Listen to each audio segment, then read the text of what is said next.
trying to film and she's keeps meowing at me. Hello, hi everybody. So today I am going to go get a little tiny piece of my lip biopsy to have a little white mark that's been there probably, I don't know, 2 years or so. I'll share more about it later in the video. I'm letting you know because I'm going to be having probably a large Band-Aid on my lip, and I probably won't be chatting much for the rest of this video unless it's voiceover from the future or something. And after I'm done doing that, I'll be headed to the art supply store to pick up some more Sennelier paints. I have a couple and I really like them for layering, and so I want to pick up some more. I've got a couple projects coming up that I think the Sennelier will work well for.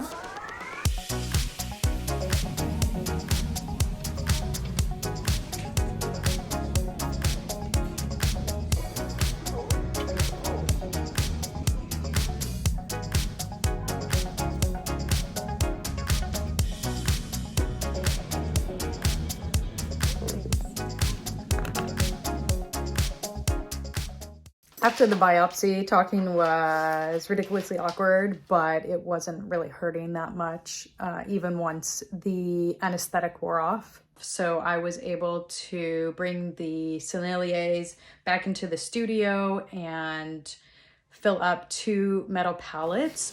The big metal pallet I actually got a really long time ago during a COVID art haul, never filled. And then the smaller one, the portable painter, I actually picked up at Opus, an art supply store I had never visited before in Victoria, BC, Canada.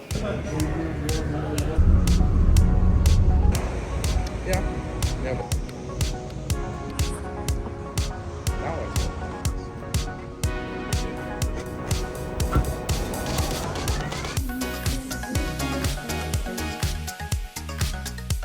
This is Beam Paints. It's made by, they are made by an indigenous maker.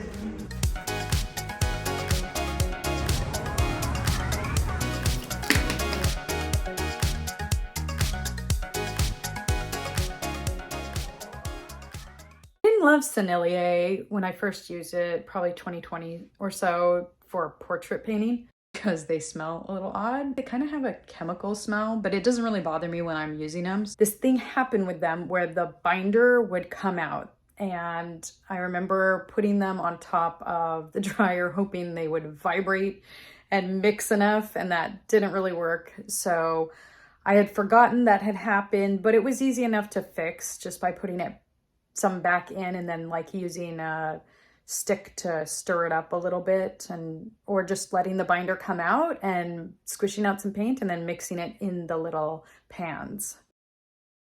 The first batch that I bought in 2020, most of them needed mixing. I wonder if that's because the store had been closed for a while and they'd just been sitting on the shelf, because this batch that I bought in June of 2023 from the exact same store, they were fine. I mean, there was like, I think only 1 or 2 that needed meddling with, and the rest of them came out without the binder separating, without any problems. I'm really glad that I filled up those 2 palettes. One of them I used when I was sketching the library. I call it the Harry Potter library. Actually, a lot of people do, at University of Washington, that I'll be uploading a video next week about my trip there and sketching the library. And I also used the big palette. I used the small palette for that. And I used the big palette when I was doing the Undying Tales challenge. And I had no other palette. I had no porcelain palette to put the paints in. So I was glad that they were already set up for me when I was having a really, really stressful time and feeling overwhelmed. And I decided to switch to watercolors during that October challenge.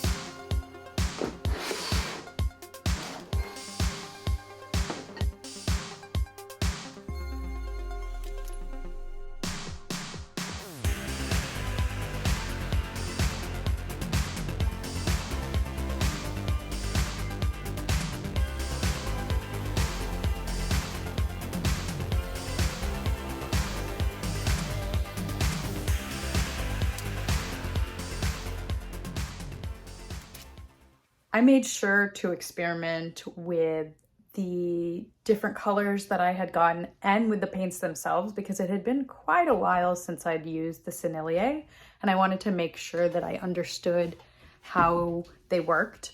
So I did just a very simple, I mean, we could call this an abstract painting, but really I was just messing around. There was no goal in mind. I wasn't really thinking about composition or anything like that. But I learned a lot about the paint enough that when I needed to pick them up later, I had a pretty sound understanding of how they work.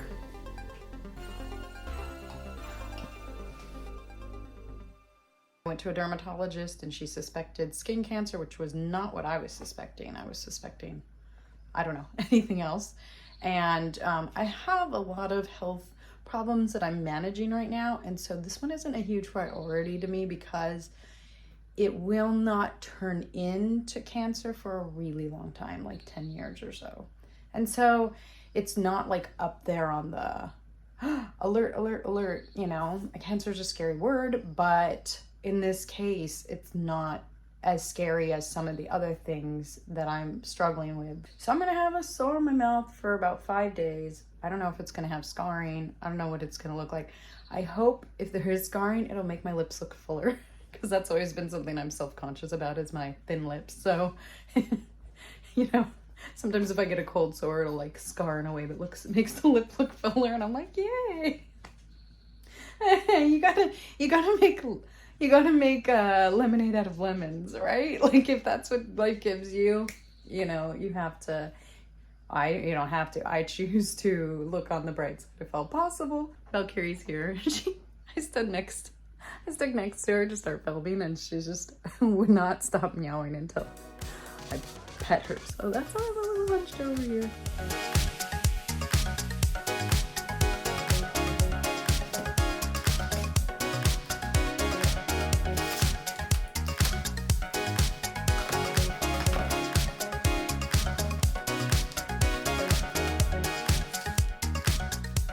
This package that I'm opening is a book by Chris Hong called Tumble. I love her work so much. I love her use of layers. She's always experimenting with different mediums and putting them in different order. I love that her work looks so three-dimensional, but it's so imaginative and very creative. And I also love her color uses. So I was super excited to spoil myself with this book and be able to read through it.